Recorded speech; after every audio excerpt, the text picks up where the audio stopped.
दीपालीताई हम्म. यांच्याविषयी काय सांगशील? दीपालीताईने तुझी काळजी घेतली का? किंवा दीपालीताई जोशी कशा वागल्या घरामध्ये? हो कारण आम्ही जितकं बघितलंय ना तितकं आम्हाला नाही वाटतं की मी अरे सांगतो दीपाली त्यांनी माझी प्रचंड काळजी घेतली. त्यांनी काळजी घेतली की कसा मी दर आठवड्याला निकष काय असला तरी नॉमिनेट होईल, कसा मी तिथे उभा असेन, कसा त्या लाईन मध्ये, कसा मी घराबाहेर जाईन याची त्यांनी प्रचंड काळजी घेतली. हम्म. तर अशा त्या खूप काळजीपूर्वक आहेत गेम खेळण्यामध्ये. अच्छा, खूप छान. हो, काय वाटतं दीपाली सय्यद ह्या आतल्या गाठीच्या आहेत का? असू शकतात. आतल्या गाठीचे जे लोक असतात ते पटकन बाहेरून कळत नाही, हम्म. आणि जे लोक कळत नाही तेच आतल्या गाठीचे असतात ना. ओके, मग असं कोण कोण वाटतं तुला तुझ्या वेळेचे कंटेस्टंट की जे आतल्या गाठीचे आहेत आणि जे मनमोकळे कोण आहे त्याच्यामधले?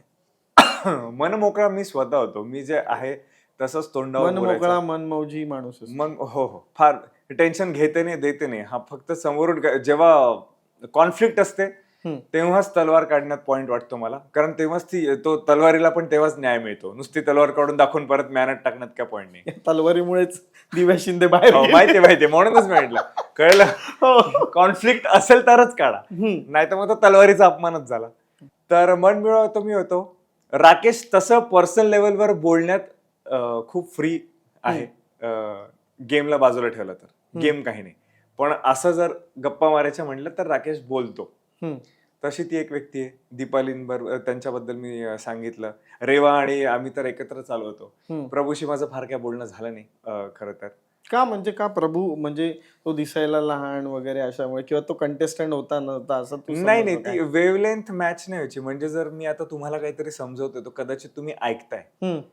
हे नाही व्हायचं.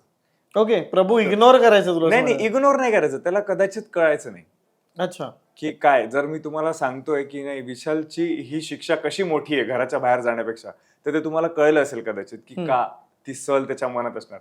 हे त्याला नसतं कळलं. तो त्याने उत्तर दिलं असतं, हा नाही पण घराच्या बाहेर जाणे हीच मोठी शिक्षा ना. तो एंडला एवढंच बोलला असता.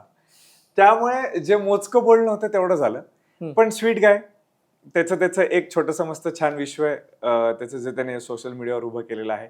बाकी असा खूप काय अग्रेसिव्ह वगैरे नाही. नॉमिनेशन्स मध्ये मात्र तो सागरवर का भडकायचा मला नाही कळलं. तो अचानक त्याचा ऑरा चेंज होऊन जायचा.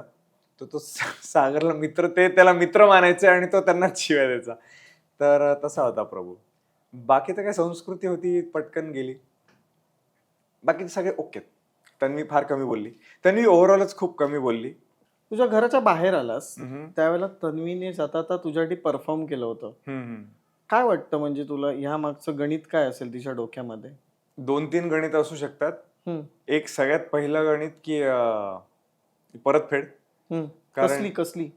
जेव्हा तिची आजी आलेली हा.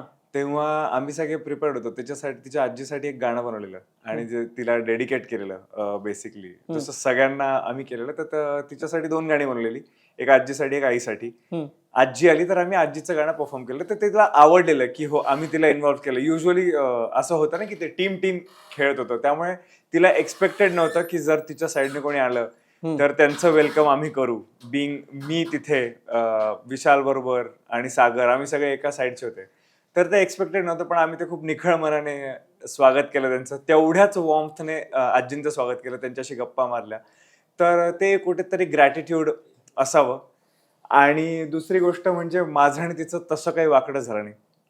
ती माझ्याशी बोलताना रिस्पेक्टफुली बोलायची. त्याचं कारण मी तिच्याशी बोलताना पहिल्यापासून रिस्पेक्ट आणि डिग्निटी मेंटेन केली होती.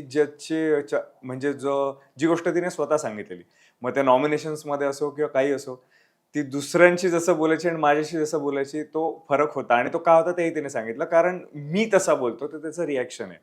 आणि थर्ड, आता एक वाईल्ड कार्ड गेलाय, आनंदही असू शकतो की गेलाय.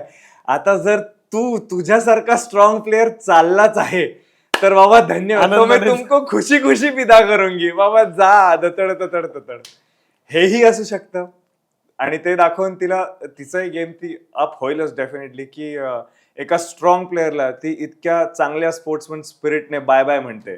डेफिनेटली तिचा गेम तिथे स्ट्रॉंग होऊच शकतो. ओके. तर असे एक 3-4 समीकरण आहेत ज्याच्यामुळे ते केले असेल. आणि अगदी निखळ मनाने खूप छान ह्याच्याने म्हणायचं तर 5वं म्हणजे की खरंच तू चांगला खेळलास, खरंच तू स्ट्रॉंग वाटलास. एक स्वच्छ मनाने सांगतो की भाई good competition, thank you so much. Healthy competition. Healthy competition, thank you so much.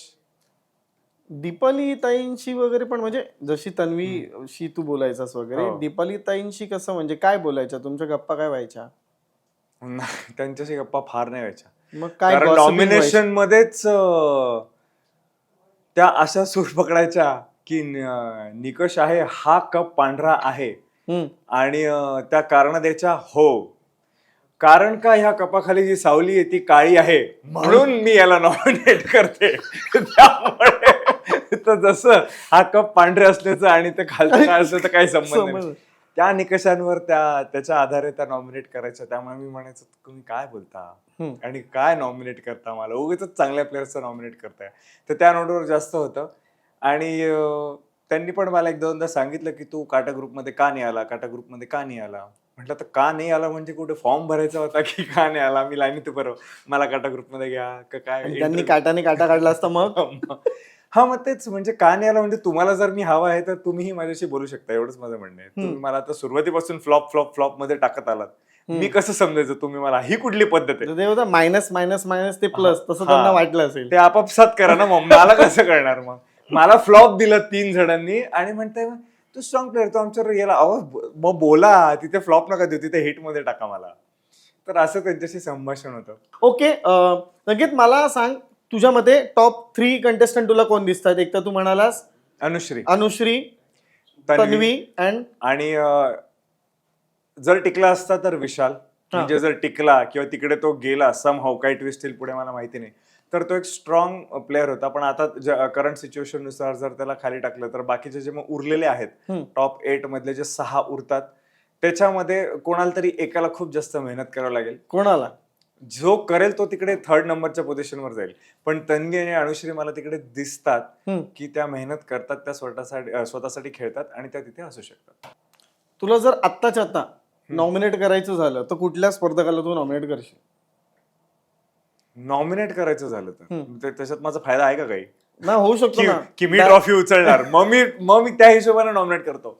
की निकष काय तुमचे नॉमिनेशनचे ते सांगा. निकष म्हणजे बाहेर, घराच्या बाहेर डायरेक्ट असाच कोणालाही. हा, मग त्या उरलेल्या म्हणजे 6 पैकी म्हणजे Rakesh Bapat. Thank you so much Lokmat फिल्मीशी गप्पा मारण्यासाठी. आणि तुझं म्हणणं काय होतं हे आज आम्हाला लोकमत फिल्मीच्या ह्या कार्यक्रमाच्या माध्यमातून लोकांसमोर आलं. खूप खूप धन्यवाद लोकमत फिल्मीशी गप्पा मारण्यासाठी. Thank you so much.